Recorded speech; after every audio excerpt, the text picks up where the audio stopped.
Hello learners, welcome to law Gurukul by Unacademy. मेरा नाम है प्रांजल सिंह और आज मैं आपके लिए लेके आया हूं हमारा ये video lecture legal general knowledge के ऊपर। ये बात मुझे बड़ी अच्छी तरह पता है कि लीगल जीके आप सबको बहुत ज्यादा परेशान करता है। पहले तो ये समझ नहीं आता कि कहां से पढ़ें, ये समझ में आ जाता है कहां से पढ़े तो समझ नहीं आता कितना पढ़ें। और हमारी आदत है कि हम हमेशा प्रिपेयर करते हैं एग्जाम से 2 दिन पहले, तो इतने कम समय में इतना सारा कैसे पढ़े समझ नहीं आता। तो आपको टेंशन लेने की जरूरत तो बिल्कुल भी नहीं है, क्योंकि लॉ गुरुकुल के प्रांजल सर आपके लिए लेके आ चुके हैं लीगल जीके का एक कॉम्प्रिहेंसिव वीडियो। इस वीडियो में मैं आपके लिए कवर करूंगा लीगल जीके के सारे डायमेंशंस को और साथ ही साथ आपके साथ शेयर करूंगा कुछ इंपॉर्टेंट टिप्स और ट्रिक्स जो आप फॉलो करके अपने आगे आने वाले एग्जाम के क्वेश्चन को इंटरप्रेट भी कर सकते हैं और प्रिपेयर भी कर सकते हैं। शुरू करते हैं आज का इस वीडियो लेक्चर। आज के इस वीडियो लेक्चर में हम कोई बोरिंग तरीके से नहीं पढ़ने वाले हैं, बहुत इंटरेस्टिंग तरीके से पढ़ेंगे, मजा आएगा आपको। सबसे पहले देखते हैं टेबल ऑफ कंटेंट को। तो सबसे पहले हम डील करेंगे कोर्ट्स को। कोर्ट्स को क्यों डील करेंगे? क्योंकि आपका गोल है कोर्ट तक पहुंचना और जो आदमी आपका इंटरव्यू एग्जाम ले रहा है वो भी उसी जगह को बिलोंग करता है और सबसे ज्यादा सवाल यहीं से बनते हैं। तो हम कवर करेंगे सुप्रीम कोर्ट ऑफ इंडिया को, उसके बाद हम कवर करेंगे हाई कोर्ट को और उसके बाद हम कवर करेंगे इंटरनेशनल कोर्ट ऑफ जस्टिस को भी। इसके बाद हम आएंगे कॉन्स्टिट्यूशन पे। हमारी डेमोक्रेसी की होली बुक है भाई, हमारे लॉ स्टूडेंट्स के लिए तो एक होली किताब है। तो इस किताब की जब बनावट हो रही थी, यानी जब इसको बनाया जा रहा था, तब क्या क्या डेवलपमेंट हुए, उस वक्त हमारे लिए जीके के क्या क्वेश्चन तैयार हुए, उसको भी हम कवर करेंगे। साथ ही साथ हम देखेंगे कुछ इंपॉर्टेंट केसेस को भी और उसके अंदर के जो इंपॉर्टेंट फैक्ट्स हैं या इंपॉर्टेंट चेहरे हैं उसको भी पढ़ेंगे। और उसके साथ ही हम आएंगे इंपॉर्टेंट एस्टैब्लिशमेंट की ओर कि हमारे देश में ऐसे कौन कौन से इंपॉर्टेंट डिपार्टमेंट्स हैं, कौन कौन से ऐसे इंपॉर्टेंट लोग हैं जिसका नाम हर लॉ स्टूडेंट को पता होना चाहिए। इसके साथ ही साथ हम कुछ इंपॉर्टेंट डेट्स को भी कवर करेंगे और साथ ही साथ हम कुछ इंपॉर्टेंट ऑर्गेनाइजेशंस को भी कवर करेंगे। और ये सब होगा बहुत शॉर्ट स्पैन ऑफ टाइम में, तो आपको बिल्कुल भी टेंशन लेने की जरूरत नहीं है क्योंकि क्रिएटिवली पढ़ाई होगी सर आज। तो हम सबसे पहले पढ़ने वाले हैं कोर्ट्स के बारे में। और कोर्ट्स की शुरुआत हम कैसे ना करें, सुप्रीम कोर्ट से, क्योंकि हमारे देश की एपेक्स कोर्ट है। अब जब एपेक्स कोर्ट की बात आ गई और जब हम जीके की बात कर रहे हैं तो सबसे पहला सवाल तो यही बनता है कि हमारी देश की सुप्रीम कोर्ट के पहले चीफ जस्टिस कौन थे? तो उनका नाम था जस्टिस एच.जे. कानिया। ये जो कानिया सरनेम है ये बहुत यूनिक है, अपने दिमाग में आप बैठा लीजिए, ये नाम आपको याद हो जाएगा। जब सुप्रीम कोर्ट की स्थापना हुई थी तो उस समय ओरिजिनली 7 जज और 1 चीफ जस्टिस हुआ करते थे और ये वही चीफ जस्टिस है। और इसकी स्थापना कब हुई थी? 1950 में। ये भी आपको आगे देखने को मिलेगा। तो हमारी सुप्रीम कोर्ट के पहले चीफ जस्टिस थे जस्टिस एच.जे. कानिया। अब जब चीफ जस्टिस की बात चल रही है तो यहां पे और भी कुछ देख लेते हैं। हमारी सुप्रीम कोर्ट के इतिहास के सबसे लॉन्गेस्ट सर्विंग जो चीफ जस्टिस थे उनका नाम था जस्टिस वाई.वी. चंद्रचूड़।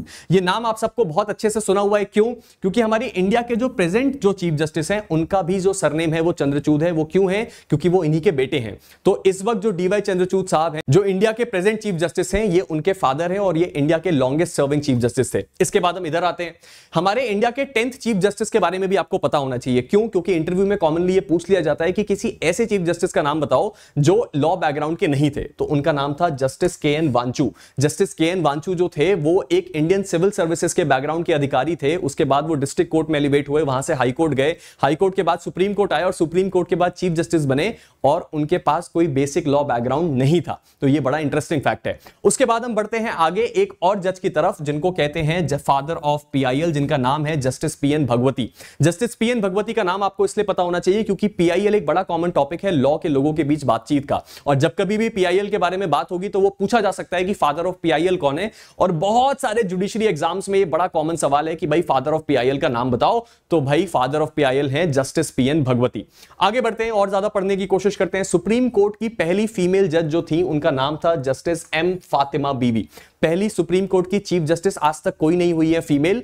पहली सुप्रीम कोर्ट की फीमेल जज थी एम. फातिमा बीबी। 2023 में इनका देहांत हुआ और ये बहुत ज्यादा न्यूज में रहा, इसीलिए ऐसा एक्सपेक्ट किया जाता है कि ये क्वेश्चन रिपीट किया जा सकता है क्योंकि रीसेंट डेवलपमेंट है। उसके बाद हमने पिछली स्लाइड में देखा था कि इंडिया के लॉन्गेस्ट सर्विंग जो चीफ जस्टिस थे उनका नाम था जस्टिस वाई.वी. चंद्रचूड़। तो जब हमने लॉन्गेस्ट सर्विंग देख लिया तो शॉर्टेस्ट सर्विंग भी देख लेते हैं। शॉर्टेस्ट सर्विंग जो थे उनका नाम था जस्टिस के.एन. सिंह। ये नाम भी आप अपने दिमाग में सेव रखिए। इसके बाद आगे बढ़ते हैं। एक आइकॉनिक जज है जिनका नाम आमतौर पर लिया जाता है कि सेवियर ऑफ डेमोक्रेसी है वो, उनका नाम है जस्टिस एच.आर. खन्ना। उनकी फोटो भी यहां आपको बनी दिख रही है। Justice HR. खन्ना का बैकग्राउंड क्या है? ये हमारे इंडिया के चीफ जस्टिस होने वाले थे लेकिन इमरजेंसी का केस हुआ और उसमें बैठी 5 जज कॉन्स्टिट्यूशनल बेंच। ये जो 5 जज कॉन्स्टिट्यूशनल बेंच इसमें बैठी, इसमें 4 जजों ने उसके फेवर में जजमेंट दे दिया लेकिन ये इकलौते ऐसे जज थे जिन्होंने बोला कि नहीं ये गलत है और इसी डिसेंटिंग ओपिनियन के चक्कर में इनकी चीफ जस्टिसशिप चली गई और उसके लिए इन्होंने रिजाइन कर दिया। तो इनके बारे में बहुत कॉमनली सवाल पूछा जाता है कि आप किसी ऐसे जज का नाम बताइए जो इमरजेंसी के समय बहुत ज्यादा उभर के आए थे या जिनको सेवियर ऑफ डेमोक्रेसी माना गया था। उसके बाद आते हैं सीजेआई एक ऐसे जो हमारे देश के प्रेसिडेंट भी रहे। आपको यह बात पता होगी कि प्रेसिडेंट को ओथ कौन दिलाता है? Chief justice of India. तो कभी भी प्रेसिडेंट की एब्सेंस में वाइस प्रेसिडेंट, उसकी एब्सेंस में चीफ जस्टिस, एक बहुत अच्छा प्रोसेस दिया हुआ है कॉन्स्टिट्यूशन में। तो हमारे देश में इकलौते आज तक ऐसे एक ही चीफ जस्टिस रहे हैं जिन्होंने प्रेसिडेंट और वाइस प्रेसिडेंट दोनों का पद संभाला है। उनका नाम है जस्टिस एम हिदायतुल्ला। इनके नाम पे एक रायपुर में नेशनल लॉ यूनिवर्सिटी भी है जिसका नाम है हिदायतुल्ला नेशनल लॉ यूनिवर्सिटी। तो यह चीज भी आपको अपडेट हो गई। आगे बढ़ते हैं, सुप्रीम कोर्ट के प्रेजेंट सिनेरियो में आते हैं और देखते हैं कि प्रेजेंट में हमारी सुप्रीम कोर्ट में क्या चल रहा है। शुरुआत करते हैं, हमारे प्रेजेंट के चीफ जस्टिस थे तो हमने इनके फादर का नाम पढ़ लिया, अब इनका नाम भी पढ़ लेते हैं। Justice D.Y.. चंद्रचूड़, ये इंडिया के 50th चीफ जस्टिस हैं और इस वक्त प्रेजेंट में यही चीफ जस्टिस हैं। अब एक बड़ा सिंपल सा सवाल है कि अगर आप ये वीडियो 6 महीने बाद देख रहे हैं तो ये सारी चीज तो हमारी काम की रहेगी नहीं। नहीं, ऐसा नहीं है। जीके स्टैटिक होती है, हमेशा काम आती है। और अभी देखिए आपकी काम की चीज मैं यहां बना देता हूं। अगर ये वीडियो आप 6 महीने बाद देख रहे हैं तो भी आपके लिए काम की चीज है, क्योंकि इनके बाद जो अगले चीफ जस्टिस है उनका नाम भी याद कर लीजिए, जस्टिस संजीव खन्ना। और अगर आप 6 महीने और बाद देख रहे हैं तो आप फिर इनका नाम याद कर लीजिए, वो है जस्टिस बी.आर. गवई। यानी कि जस्टिस चंद्रचूड़ के बाद जस्टिस संजीव खन्ना के पास ये पावर जानी है चीफ जस्टिस की, और इनके बाद आनी है जस्टिस बी.आर. गवई के पास। तो आपको यह बात क्लियर हो गई कि अब अगर आपने 3 नाम याद कर लिए तो अगले 1 साल की छुट्टी है सर, हमें सब पता है कि कौन अगला चीफ जस्टिस होने वाला है। एक बड़ा इंपॉर्टेंट चेहरा है यहां पे जस्टिस बी.वी. नगराथना का, जो कि हमारे देश की होने वाली फर्स्ट फीमेल सीजेआई हैं। अब मैं ऐसा क्यों बता रहा हूं? मैं कोई एस्ट्रोलॉजर हूं क्या? नहीं, मैं एस्ट्रोलॉजर नहीं हूं, लेकिन यह बात सीनियरिटी के हिसाब से देखी जाती है कि अगला चीफ जस्टिस कौन बनेगा। और उस सीनियरिटी के हिसाब से देखा गया तो लगभग 1 महीने के लिए जो जस्टिस बी.वी. नगराथना है वो इंडिया की पहली फीमेल चीफ जस्टिस बनेंगी आगे आने वाले कुछ सालों में। अब ये कब पावर जाती है, कब वो बनती है, वो देखने की बात। लेकिन यह सवाल भी पूछा जा सकता है कि हमारे इंडिया में आने वाले समय में कौन होने जा रही है पहली फीमेल चीफ जस्टिस। तो आप नाम याद रखिएगा, जस्टिस बी.वी. नगराथना। चलिए, सुप्रीम कोर्ट की बात चली रही है तो सुप्रीम कोर्ट के लॉ ऑफिसर्स के बारे में बात कर लेते हैं। हमारे देश के 2 सबसे टॉप मोस्ट लॉ ऑफिसर्स होते हैं, एक होता है अटॉर्नी जनरल और दूसरे होते हैं सॉलिसिटर जनरल। इन दोनों का नाम आपको पता होना चाहिए। हमारे देश के अटॉर्नी जनरल हैं आर वेंकट रमानी सर, जिनकी फोटो पीछे लगी आपको दिख रही है, और इनकी फोटो आपने हमेशा देखी है। सुप्रीम कोर्ट के जितने भी वीडियोस आते हैं उसमें सर आपको आर्ग्यूमेंट करते दिखते हैं। हमारे इंडिया के सॉलिसिटर जनरल हैं तुषार मेहता सर। तो ये 2 नाम आप अपने दिमाग में फीड रखिए क्योंकि बहुत ही ज्यादा इंपॉर्टेंट नाम है। आगे बढ़ते हैं। इसके बाद हम सुप्रीम कोर्ट के बारे में इतना कुछ पढ़ लिया, सुप्रीम कोर्ट की बिल्डिंग के बारे में भी तो समझ लें। बिल्डिंग नहीं, उसके एस्टैब्लिशमेंट को समझते हैं। हमारी सुप्रीम कोर्ट के बारे में अगर आपसे एक एमसीक्यू पूछा जाए कि वो किस दिन स्थापित हुई, तो आप में से जिसको भी जवाब नहीं पता है ना, वो गेस करेगा कि हमारे देश का संविधान 26 जनवरी 1950 से लागू हुआ, तो 26 जनवरी राइट ऑप्शन होगा। लेकिन ये गलत जवाब है। 26 जनवरी नहीं, 28 जनवरी 1950 से सुप्रीम कोर्ट लागू हुई हमारे देश में और उसने काम करना शुरू किया, यानी कि 26 जनवरी के 2 दिन बाद। तो इस बात को और इस डेट को अपने दिमाग में बहुत अच्छी तरह से बैठा लीजिए। और सुप्रीम कोर्ट से पहले कौन काम करता था हमारे देश में? उसका नाम था फेडरल कोर्ट, जिसकी बिल्डिंग की फोटो आपको लगी दिख रही है। ये 1937 से लेकर 1950 तक एग्जिस्टेंस में रही और उसके बाद सुप्रीम कोर्ट स्थापित हुई। कब? 28 जनवरी 1950। इस डेट को याद रखिएगा क्योंकि इसमें तुक्का काम नहीं करता। उसके बाद हाई कोर्ट्स के बारे में बात करते हैं। मैं एक आपसे टिप शेयर करना चाहता हूं कि अगर आप जुडिशियल सर्विसेज की प्रिपरेशन कर रहे हैं तो आप जिस भी स्टेट का प्रिपरेशन कर रहे हैं उस स्टेट के चीफ जस्टिस, एडवोकेट जनरल और चीफ जस्टिस के बाद 3 और जजेस का नाम प्रिपेयर कर लीजिए। क्यों? चीफ जस्टिस इसलिए क्योंकि वो सबसे इंपॉर्टेंट नाम है। 3 और जज इसलिए क्योंकि जो उनके जस्ट बाद जो जज होंगे वो कौन होंगे सर? वो सालसा के एग्जीक्यूटिव चेयरमैन होंगे और ये क्वेश्चन बहुत ज्यादा पूछा जाता है। उसके साथ ही साथ जो अगले 3 जज होंगे वो स्टेट की कॉलेजियम के मेंबर होंगे। तो आपके लिए 2 एमसीक्यू यहीं से बन गए। चलिए, तो मैंने यहां पे कुछ 4 इंपॉर्टेंट हाई कोर्ट्स के चीफ जस्टिस का नाम आपके लिए ले आया हूं ताकि आप अप टू डेट रहें। लेकिन ये करंट अफेयर्स का पार्ट है, आप चाहें तो अपने आप को इससे अपडेट कर सकते हैं। आप नॉर्मली गूगल पे टाइप करिए इंडिया के चीफ जस्टिस अलग अलग स्टेट्स के, आपको लिस्ट मिल जाएगी बहुत सारी वेबसाइट्स पे जो हमेशा अपडेट होती रहती है। तो चलिए, जो सबसे इंपॉर्टेंट है वो हमारे लिए है दिल्ली हाई कोर्ट, जहां पे हैं जस्टिस मनमोहन। ये परमानेंट चीफ जस्टिस नहीं है, वहीं के जज थे। उनके जो चीफ जस्टिस हैं वो एलिवेट हो गए, तो अब इनके पास एक टेम्पररी चार्ज है, यानी कि ये इंचार्ज चीफ जस्टिस हैं। अभी permanent chief justice Delhi high court में आने हैं। इसके बाद एमपी हाई कोर्ट की बात करी जाए तो जस्टिस सचदेवा वहां के चीफ जस्टिस हैं। आगे बढ़ते हैं सर। उसके बाद यूपी हाई कोर्ट की बात करी जाए तो जस्टिस अरुण भंसाली वहां के चीफ जस्टिस हैं। और उसके बाद राजस्थान हाई कोर्ट की बात करी जाए तो जस्टिस मनिंदर मोहन श्रीवास्तव जो है वो वहां के चीफ जस्टिस हैं। आप अपने आप को इस चीज से अपडेटेड और जिस भी स्टेट को आप एम कर रहे हैं उस स्टेट को बहुत अच्छी तरीके से वहां के हाई कोर्ट को पढ़ डालिए, वहां के जस्टिसेस की लिस्ट को एक बार देख लीजिए। चलिए आगे बढ़ते हैं। और ज्यादा समझने की कोशिश करते हैं। अब जब हम हाईकोर्ट के बारे में पढ़ रहे हैं तो बहुत इंपॉर्टेंट और बड़ा ही कॉमनली पूछे जाने वाला एक सवाल है कि हमारे देश में कितने हाईकोर्ट हैं और कौन सा सबसे पुराना है, कौन सा सबसे नया है। देख लेते हैं। हमारे देश में टोटल है 25 नंबर ऑफ हाईकोर्ट्स। सबसे नया हाईकोर्ट कौन सा है सर? सबसे नया हाईकोर्ट है हमारे देश में तेलंगाना हाईकोर्ट और आंध्र हाईकोर्ट। ये दोनों बने कब? 2019 में।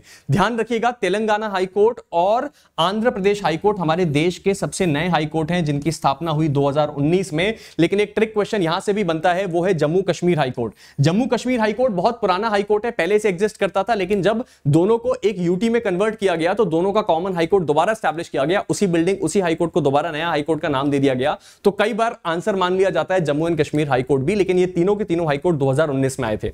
और एक और बड़ा कॉमन सवाल कि इंडिया का सबसे पुराना हाईकोर्ट कौन सा है, तो वो है कैलकाटा हाईकोर्ट, जो कि कोलकाता में स्थित है। यह बात आपको अच्छी तरीके से पता है। चलिए आगे बढ़ते हैं। अब हम पढ़ने वाले हैं हमारी लॉ मिनिस्ट्री के बारे में। हम लॉ स्टूडेंट हैं, लॉ मिनिस्ट्री के बारे में कैसे ना पढ़ें? तो लॉ मिनिस्ट्री के बारे में पढ़ने के लिए आपको दो लोगों के नाम बस पता होने चाहिए। पहले हमारे देश के लॉ मिनिस्टर आपको बहुत अच्छे से पता है, क्योंकि इस बार जो नई सरकार बनी उसमें भी पुराने वाले लॉ मिनिस्टर ने ही कंटिन्यू किया।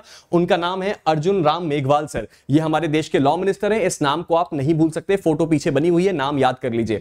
उसके बाद आते हैं हमारे देश के लॉ सेक्रेटरी, वो है डॉक्टर राजीव मैनी। अब हमारे देश की कभी भी आप लॉ मिनिस्ट्री की वेबसाइट पे जाएंगे तो वहां आपको 3 सेक्रेटरी मिलेंगे। जस्टिस डिपार्टमेंट के अलग हैं, लेजिस्लेटिव डिपार्टमेंट के अलग हैं, लॉ डिपार्टमेंट के अलग हैं। लेकिन लॉ स्टूडेंट के लिए सबसे ज्यादा इंपॉर्टेंट अगर कोई है तो वो है लॉ सेक्रेटरी, जो कि है डॉक्टर राजीव मैनी। चलिए आगे बढ़ते हैं और ज्यादा समझने की कोशिश करते हैं। लॉ कमीशन के बारे में आपको बहुत जरूरी पता होना चाहिए। लॉ कमीशन क्यों? सबसे पहले यह समझ लीजिए लॉ कमीशन का काम क्या है। लॉ कमीशन कोई रूल नहीं बनाता, लॉ कमीशन कोई कानून नहीं बनाता, लॉ कमीशन कोई प्रोसीजर नहीं बताता। लॉ कमीशन का काम केवल इतना ही कि सरकार उसको जिस चीज पे एड एंड एडवाइस करने बोलती है, उसका काम है उस चीज पे एडवाइस करना। तो हम लॉ कमीशन पढ़ ही क्यों रहे हैं? लॉ कमीशन हम इसलिए पढ़ रहे हैं क्योंकि हमारे देश में बहुत बड़े बड़े ऐसे कानून हैं, बहुत बड़े बड़े ऐसे अमेंडमेंट हैं जो इस लॉ कमीशन ऑफ इंडिया की रिकमेंडेशन से आए हैं। तो इसीलिए इसकी हिस्टोरिकल इंपॉर्टेंस भी ज्यादा है और इसकी स्ट्रेटेजिकल इंपॉर्टेंस भी ज्यादा है।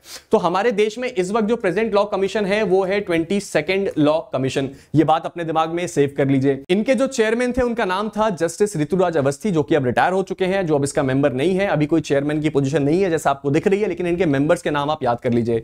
सबसे पहले आते हैं जस्टिस शंकरन, ये मेंबर हैं। फिर आते हैं प्रोफेसर पलिवल, ये मेंबर हैं। फिर आते हैं प्रोफेसर डीपी वर्मा, ये मेंबर हैं। इनके मेंबर सेक्रेटरी कौन है? डॉक्टर रीता। बस अगर आप इन 4 नाम को याद कर लें तो उतना आपके लिए बहुत ज्यादा सफिशिएंट है, क्योंकि बाकी के जो 2 मेंबर हैं वो पार्ट टाइम मेंबर हैं। आप बस ये 4 नाम याद रखिए कि भाई ये लोग हैं और ये अभी हमारे लॉ कमीशन के मेंबर हैं, और आपको कुछ नहीं करने की जरूरत है। आप केवल सरनेम्स याद रखिए, बस उतना ही आपके लिए काफी होगा। चलिए आगे बढ़ते हैं। उसके बाद हम देखने वाले हैं इंपॉर्टेंट डेट्स को। हमारे लिए डेट्स बहुत ज्यादा इंपॉर्टेंट है सर, क्योंकि हम लॉ स्टूडेंट्स ना सोचते हैं कि यार ये एसएससी वाले डेट्स वेट्स पढ़ते हैं, यूपीएससी वाले पढ़ते हैं, हम लोगों को डेट्स की जरूरत नहीं है। लेकिन है, इंटरव्यू में भी पूछा जाता है सर, और उसके साथ ही साथ आपसे जीके के क्वेश्चंस में, एमसीक्यू में भी पूछा जाता है। चलिए सबसे पहले हमें कौन सी तारीख याद रखनी है सर? कॉन्स्टिट्यूशन डे कौन से दिन होता है? ये तो सबको पता होना चाहिए। 26 नवंबर 1949 इस दिन हमारा संविधान बनके तैयार हुआ था। उसके बाद रिपब्लिक डे, ये क्या है सर? 26 जनवरी 1950 इस दिन हमारा संविधान जो नवंबर में बनके तैयार हुआ था वो जनवरी में लागू हो गया था पूरे देश में। उसके बाद आता है नेशनल लीगल सर्विसेज डे, जो कि मनाया जाता है 9 नवंबर को। उसके बाद आता है हमारे कॉन्स्टिट्यूएंट असेंबली जिसने हमारा संविधान बनाया, वो पहली बार मिली कब? तो वो पहली बार मिली 9 दिसंबर 1946 को। उसके बाद आता है नेशनल फ्लैग अडॉप्टेड, हमारे देश का जो राष्ट्रीय ध्वज है उसको हमने कब अडॉप्ट किया था? 22 जुलाई 1947 को। और सबसे इंपॉर्टेंटली इस डेट को तो कभी मत भूलिएगा, 24 जनवरी 1950, इस तारीख को बहुत कुछ हुआ। कैसे? हमारे देश का नेशनल एंथम, नेशनल सॉन्ग और हमारे देश के फर्स्ट प्रेसिडेंट ने, इन तीनों ने इसी दिन एग्जिस्टेंस में आए, यानी कि अपनी पावर को अज्यूम किया। वो तारीख थी 24 जनवरी 1950। चलिए अब उसके बाद हम आगे बढ़ते हैं इंटरनेशनल कोर्ट ऑफ जस्टिस की तरफ। इंटरनेशनल कोर्ट ऑफ जस्टिस क्यों पढ़ रहे हैं सर हम? इंटरनेशनल कोर्ट ऑफ जस्टिस हमारे लिए इसलिए पढ़ना जरूरी है क्योंकि इंडिया का रिप्रेजेंटेशन है वहां पे, और दूसरा क्योंकि एक कोर्ट का स्ट्रक्चर है और दुनिया की सबसे बड़ी कोर्ट कहा जा सकता है उसको, तो इसलिए उससे भी क्वेश्चन पूछा जाता है।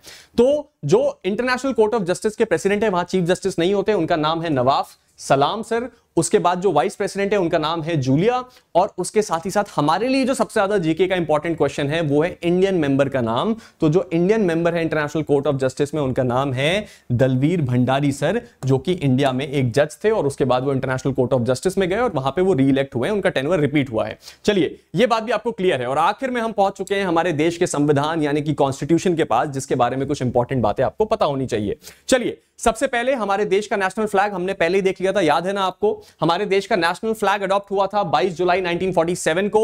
इंडिया कॉमनवेल्थ गेम्स का पार्टनर यानी कि मेंबर बना था मई 1949 में। हमारे देश का नेशनल सॉन्ग अडॉप्ट हुआ था 24 जनवरी 1950 को, और हमें यह बात बहुत अच्छी तरीके से पता है कि उसी तारीख को जो हमारे देश के पहले प्रेसिडेंट थे डॉक्टर राजेंद्र प्रसाद, उन्होंने अपनी पावर को अज्यूम किया था। उसके बाद हमने अपना नेशनल एंथम भी 24 जनवरी 1950 को अज्यूम किया था। ये बातें हम डिस्कस कर चुके थे, इसलिए आपको कोई भी ज्यादा टेंशन लेने की जरूरत नहीं है। अब आखिरी में हमारे लिए सबसे ज्यादा इंपॉर्टेंट है कॉन्स्टिट्यूशनल अमेंडमेंट, क्योंकि कॉन्स्टिट्यूशनल अमेंडमेंट एक ऐसी चीज है जो हमारे देश में हर लेवल पे इंपैक्ट करती है और हमारे लिए बहुत ज्यादा जरूरी है इससे अवेयर रहना। तो फटाफट देखते हैं हमारे देश के कुछ लेटेस्ट कॉन्स्टिट्यूशनल अमेंडमेंट। मैंने नंबर लिए हैं 100 से लेके 106, सबसे लेटेस्ट जो है वो 106 है। तो सबसे पहले देखते हैं 100th कॉन्स्टिट्यूशनल अमेंडमेंट में। इसमें हमने क्या किया, बांग्लादेश के साथ जो हमारा टेरिटरी का डिस्प्यूट था उसको सॉल्व किया। उसके बाद 101st अमेंडमेंट में हमारे देश में आया गुड्स एंड सर्विसेज टैक्स यानी कि जीएसटी। 102nd अमेंडमेंट से हमने क्या किया, national commission for backward classes की स्थापना करी। 103rd से हमारे यहां पे आया ईडब्ल्यूएस, जिसमें हमने 10% रिजर्वेशन दिया। 104th अमेंडमेंट में क्या हुआ सर, हमने डेडलाइन एक्सटेंड करी, शेड्यूल कास्ट और शेड्यूल ट्राइब के जो रिप्रेजेंटेशन है लोकसभा और स्टेट असेंबलीज में उसको 10 साल से बढ़ा दिया। उसके बाद 105th अमेंडमेंट में हमने स्टेट गवर्नमेंट को पावर दी कि वो ओबीसीज को आइडेंटिफाई कर सकते हैं, रिकॉग्नाइज कर सकते हैं और उनके लिए स्पेशल अमेंडमेंट्स कर सकते हैं। उसके बाद 106 अमेंडमेंट में हम वुमेन रिजर्वेशन बिल लेके आए। तो ये सारी की सारी चीजें आज जो हमने पढ़ी, ये लीगल जीके का इंपॉर्टेंट पार्ट है और आपको पता होना चाहिए। और आपको ये बात रियलाइज हुई होगी कि हमने कुछ बहुत हेक्टिक तरीके से पढ़ाई नहीं करी, बड़ी आसान तरीके से हमने पढ़ा और हमें सारी चीजें समझ में आ गई। इसका पार्ट 2 भी आपको बहुत जल्दी मिलेगा, जिसमें हम और भी ज्यादा लीगल जीके को कॉम्प्रिहेंसिवली कवर करेंगे। तो आप हमारे लॉ गुरुकुल चैनल को सब्सक्राइब कर सकते हैं ताकि आप ऐसा कोई भी अपडेट मिस ना करें। और अगर आप एक लॉ स्टूडेंट हैं और अपने आप को अपडेट रखना चाहते हैं इस लीगल दुनिया से, तो आप हमारे इस क्यूआर कोड को स्कैन करके हमारे टेलीग्राम चैनल तक भी आ सकते हैं, जहां आपको सारे अपडेट्स बड़ी आसानी से मिलेंगे। मिलते हैं एक नए वीडियो के साथ, तब तक के लिए keep stay motivated and keep learning hard. Thank you.